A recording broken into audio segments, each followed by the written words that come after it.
Hey guys, welcome to the show this week. Welcome into VAAV Live. We're going to get started in just a moment. We'll just throw a couple things up there real quick. Um, as always, my name is Vincent Allen. I'm the founder and managing director of VAAV Industries.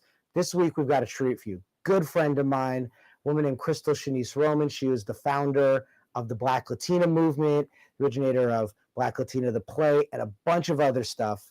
She's an amazing person, an amazing woman, has been doing this theater thing for as long as anybody, and is just a spectacular human and is really doing the thing. So we're gonna get into it in a minute. Just as a reminder, we're here to create and hold space for women in production and technology and all of the various different machinations that takes.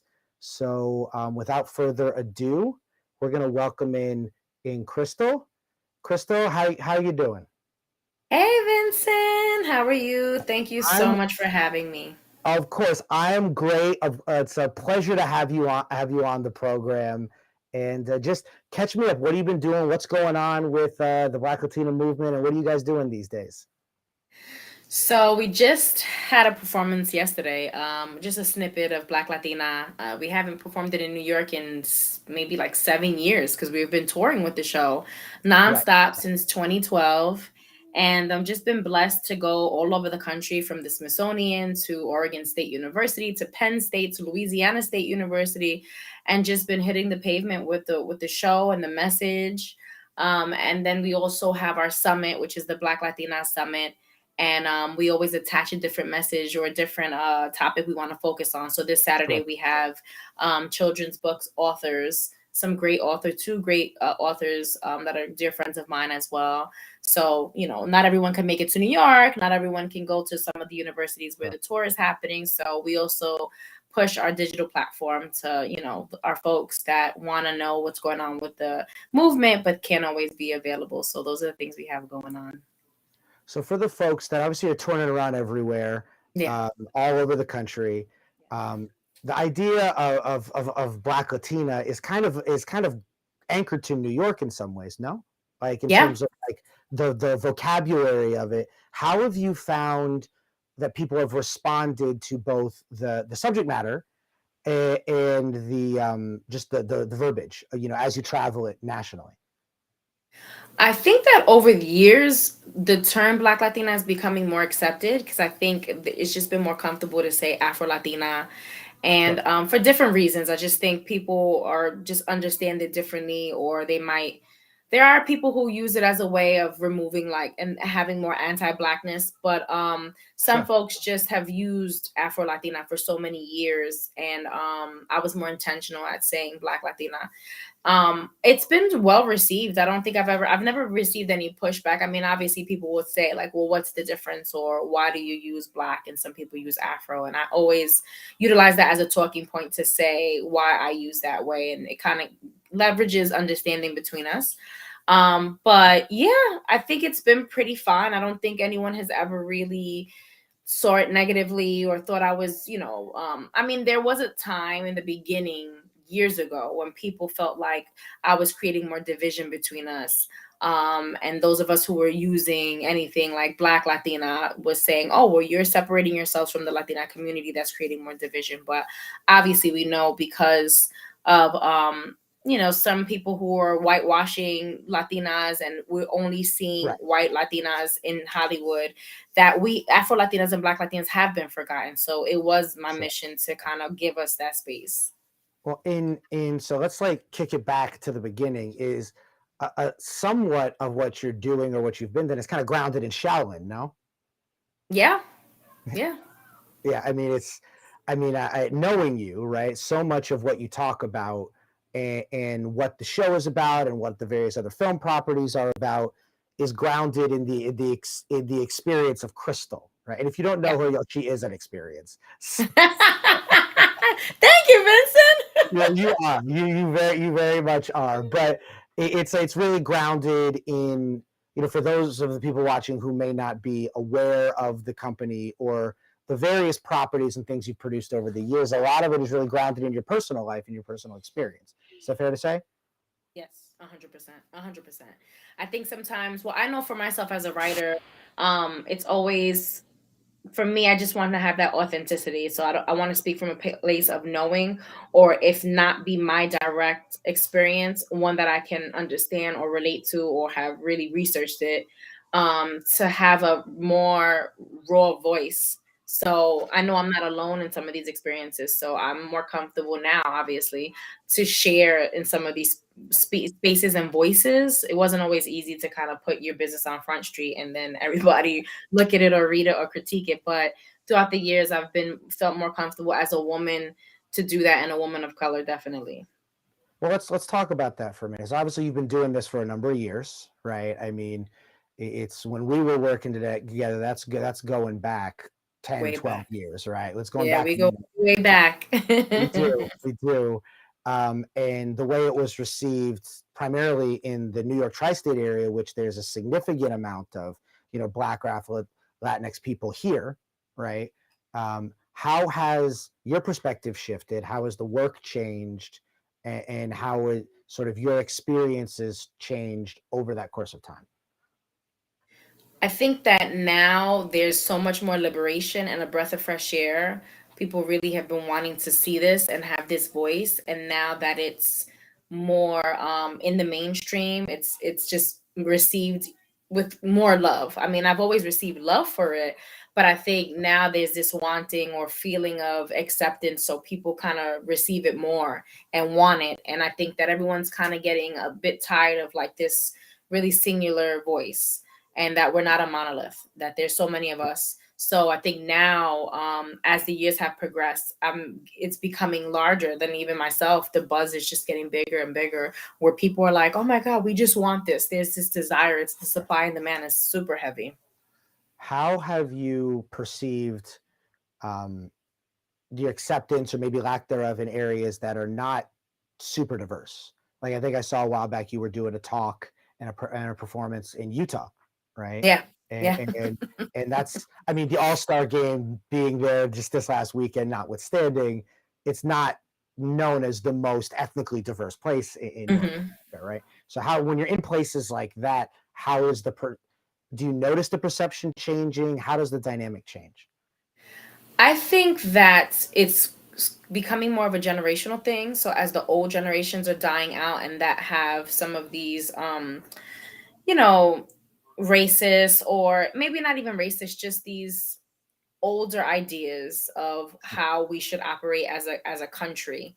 I think that's dying down. And so even if you get really, really, really white communities, you're also experiencing a lot of progress, because even in places like Utah, when we went, they were very progressive. The students were extremely progressive, all white, but they were just like, we want to kind of have more of this. I think there's this yearning of having just a different experience, and it just not being just this one voice. I think even in places where it is primarily white, they don't want to just live like that anymore. I think Right. with social media and us becoming more of a more social environment, or this, our social structures are changing, they want to have, these other voices, these other experiences. I think they're realizing that they're missing out on having that, because they've been put in these boxes with their families or their communities, and they're yearning for more. So even in our home of New York, that you'll see tons of these, like,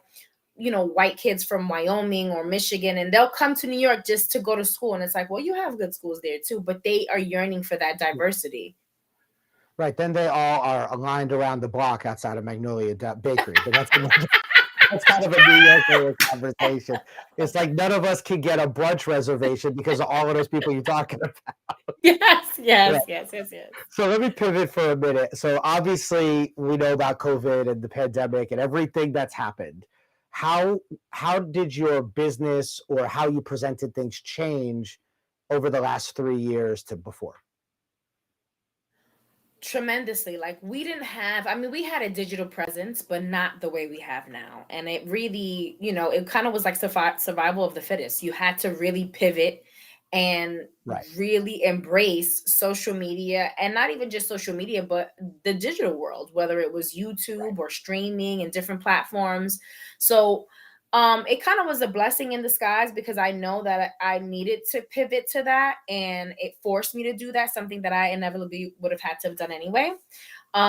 So now we have a way stronger presence. I mean, we have programming that even though we created it in COVID, we'll continue with it. So like the summit is a programming that we created due to COVID, but because we had such a high demand for it, now we maintain that. Obviously, our connections through social media have grown. I mean, I've had speaking engagements and other events and shows based off of just social media that I didn't have before. And so it definitely has helped multiply the business. Sure. Now, so for those people who don't know you, you started out as an actress, correct? Yes, yes, yes, yes. And then you moved into writing and directing and Yes, producing, just a multimedia renaissance woman, right? yes, And so yes. I Thank wanted you. to pick your brain a little bit for, you know, just for myself personally, because I'm curious, and also for the viewers out there. Theater's kind of in a weird place, I think, right? Hmm. Because we live in this world where, you can go see Avatar in IMAX, 60 feet tall, and there's all of this world creating, and you know, blue, Zoe Saldana playing a blue person, and jumping around in 3D, and all of this other kind of stuff. And then you go to the theater, and it feels there's something missing, right? It's not like Yeah. the way it was when I grew up or you grew up and we fell in love with the art form, right? How do you, based on what you mentioned about COVID and how everything was forced to change, and theater just went away for 3 years, right? Yeah. Like it just disappeared, and and everyone was watching stuff at home on you know Disney Plus or Hulu or Netflix or whatever. Based on your experience, what's your perception on the ways in which in the theater industry, how do we do this in the second quarter of the 21st century and engage audiences the way we did when we were growing up? I won't say the period to save both of us that cringeworthy moment. Like the way we were growing up, when you went to the theater, you went to a movie theater, you went to see an off Broadway show or like whatever, and there was this almost come to Jesus moment, a fall in love moment with the art form. Do you think that's still happening, or do you think that we need to engage technology in some meaningful way? I definitely think we need to engage technology, but obviously the fine line of maintaining the beauty of theater, because it is a completely different medium than film, and trying to be in the happy space where we're still staying true to the craft, but Right. um, we're upgrading it where it's not completely old school, and Yeah. kind of like when you went from analog to digital with the clock. Um, I think that with film, it's the same thing with film. Everyone, we all loved old school films, but then film became in color, and then now you have Yeah. CGI effects, and they look like they're doing the stunts, but they're not really doing the stunts. So I think theater might have to take a little bit, get it be tweaked a little bit, not change it, because then it wouldn't be what we know to and love. But there definitely needs to be some type of multimedia facets with it that can tweak it and kind of take it to the next level that it definitely needs to go to. Right. I mean, I was watching with my daughter recently. There was a production about 10 years ago. It was at it was Royal Albert Hall over in London, and it was the 20th or whatever anniversary of Phantom, right? And they did this whole production. They had video wall. They had all the brand new stuff in that time, in that moment. It was all the brand new stuff in that moment, and they were doing a lot of the set pieces and whatever in in, in a video wall, and it was really interesting to watch what they were able to do even now, 10 years on from when that was taking place. Do you feel like stuff like that takes away from the majesty and the magical quality of theater, or not so much? No, because there's still the live element. And I think it being live and you being in person. I remember I saw Anastasia with my sister, and there's a moment where she's dancing with the old the czars and the Hmm. old what's the word I'm looking for? The people of the past, and she's talking Sure. about the old queens and the princesses, and they used to have these big balls and these galas that everyone would come in and be dressed so beautiful. And when we went to see it live, they recreated the ghost on the walls, and it seemed like Sure. in the aisles. It was awesome. The experience was amazing, and it was live. And I think that it was too that's too theatrical to put in a movie, but if you do it in theater, it has a completely different feel, because that's the expectation of theater, that live element, that real element that's Right. happening. So I think if we keep the flair and the undertone of theater, I think it could definitely work. We just have to always keep in mind this is theater. We're not trying to move into the realm of film and be like a film.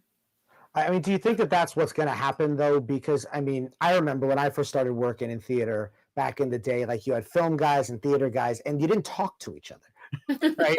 Like you just the work was so different, and the Yeah. technology at play was so different.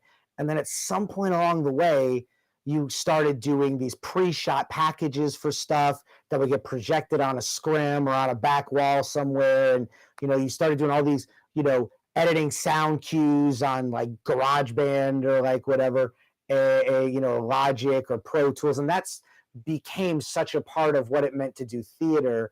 Do you think? And we're all extra by default, so everyone's going to want to go to like turn it up to got to turn it up to 11, right?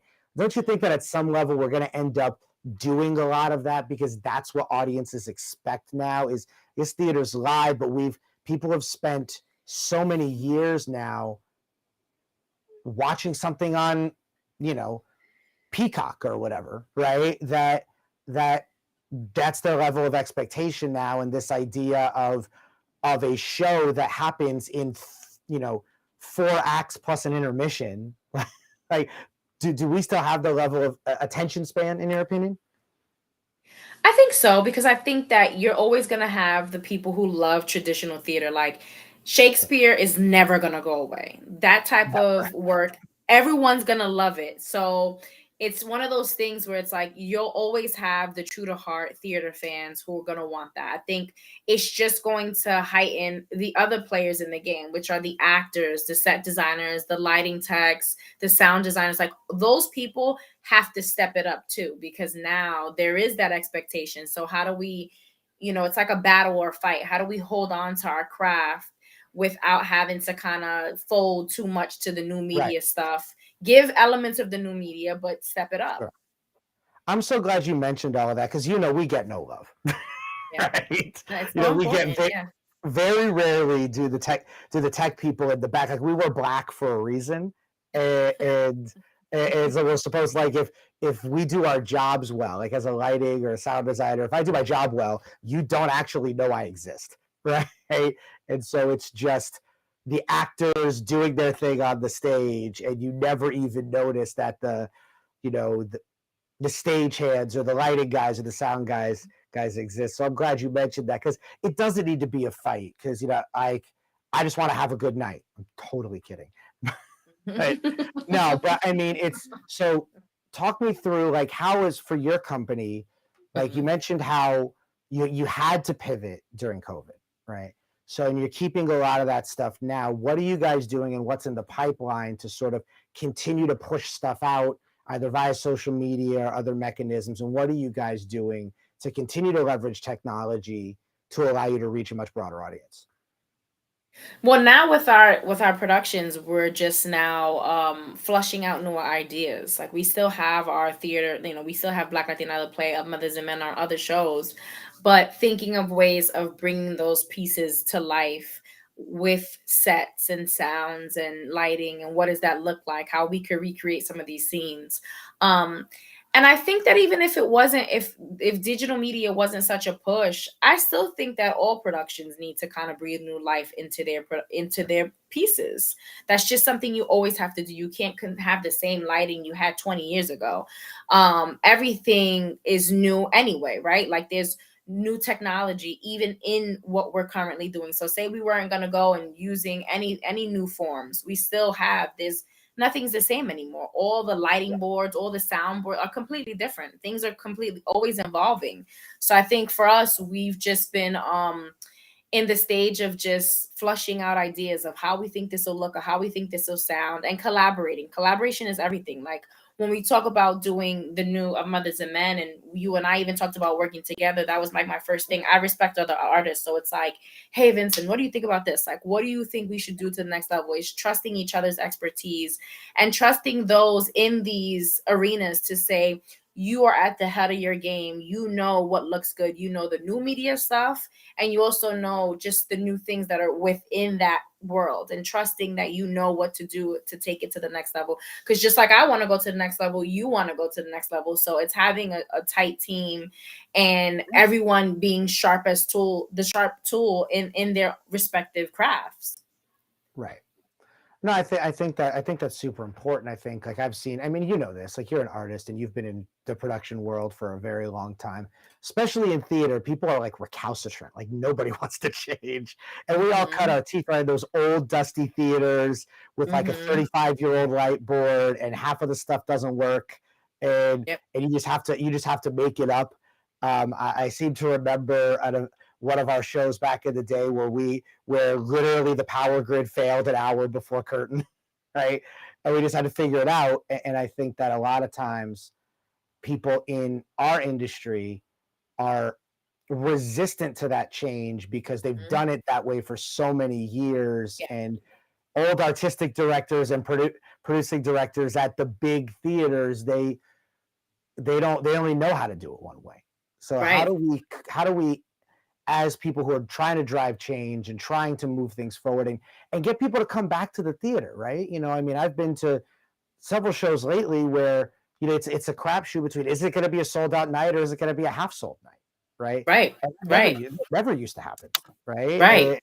So how do we, in your opinion, how do we do that to get the older generations who still has their hands on the purse strings, let's be honest, uh, Mm-hmm. to be willing to say, let's do it a little differently. Let's try some stuff. Let's do some things that are a little bit more engaging. I think having gone the grassroots route, it kind of puts you in a position to tell them what to do, because now they're looking for you. So Sure. they'll want your work. So instead of you going to them and saying, "Hey, look at me, I want you to do this for me," they'll see how much work you've already done without them. And so it's like, okay, let's work together, but now you have to listen to what I'm saying. Like, we need new Right. stuff. We can't use these old equipments. I think that's really the best route to go, is also like creating something for yourself, so that when you do have the opportunity to have a conversation with them, you're bringing something to the table, and they can't tell you no, because they know you have the formula. They might have the resources, but you have the formula of how to make it work. And given the way that we've shifted culturally over, let's say, the last 15 years, for good and for bad, right? And then also technologically, what is that like for you as a woman, and then also a woman of color, um, being a person that people are coming to, and with the whole table, like, we need you to help us solve this, or like handing you a seat where, like, when you first started this, you were, you know, saber rattling and like, I need a seat. So like y'all, you don't even understand. Like the show now and the stuff she puts up now is super refined. That first version of the script that I It read, was so rough. I mean, rough's. I mean, I love you, Crystal, but rough is put it mildly. You were flat angry, Yes, yes, yes, and yes, like that yes. first version of that script was like, what am I reading? Yes, yes, 100%, 100%, 100%. I mean, it feels good, obviously, because you just you stay the course and you focus on what you have to focus on. You're gonna get breaks somewhere, Right. and now it's like you're heard in a different way because you're valued and you're seen, and then so it's like, oh well, this person knows what they're talking about. But like you said, starting out, transitioning from being an actor to a writer obviously was difficult because I didn't know anything about it, and so there was a lot of bumps and bruises along the way. And I didn't let that deter me from it. So I learned, in the field training. And so Right. it was great. I mean, it took a long time, but I think that for me, I don't look at it as if, oh, it took too long. I think I'm right where I need to be, because if I Sure. didn't take the time that I did, I wouldn't have learned so much and been as valued as I am now. And it was needed. I needed to grow as a person, as a woman of color, and have that confidence, because I would have maybe even struck a bad deal, or Sure. been taken Yeah. advantage of, because I just didn't know what my worth was. I didn't know how valuable this piece or these pieces were. Now, going across the country, I know what they are and what their value. So when someone says, oh no, this isn't, I'm like, no, this is worth this. Right. So it totally changes the game. Well, I mean, the culture around that just nationally is different than it was back then, Yeah. right? Yeah. Like now, everyone's, whether it's the quiet quitting thing or like whatever, everyone is walking away from things and being like, no, this is not where I Hmm. value myself at. Run me my money or I'm out, right? Right. And so I think the culture around that is very different today than when you started or when I started, where it was just do the work, right? And Yeah. you're Yeah. making nothing, you're living on poverty wages, hopping the Hmm. turnstile to get on the train or whatever just to get to the show, right? Yeah. Yeah. Um, no, so I think it's very different now. But tell me and tell everybody where, like, what's next for y'all. Where can people go to find your stuff? How can people stay in contact with you? All that good stuff. Next we have our summit, which is Saturday, February 25th at 3 p.m. Eastern time. To register for the event, you can go to our Black Latina Movement Instagram page. It'll be on the bio. To follow us, you can look into our website, which is Black Latina Movement, the whole name spelled out, .com. There you can find more about our summits, our shows, where we've been, and what we have next in store. That's great. Thank you so much, Crystal, for joining us. Everybody go, and Thank you for she's a having great me. follow. So go follow her. Her page is hysterical. She's hysterical.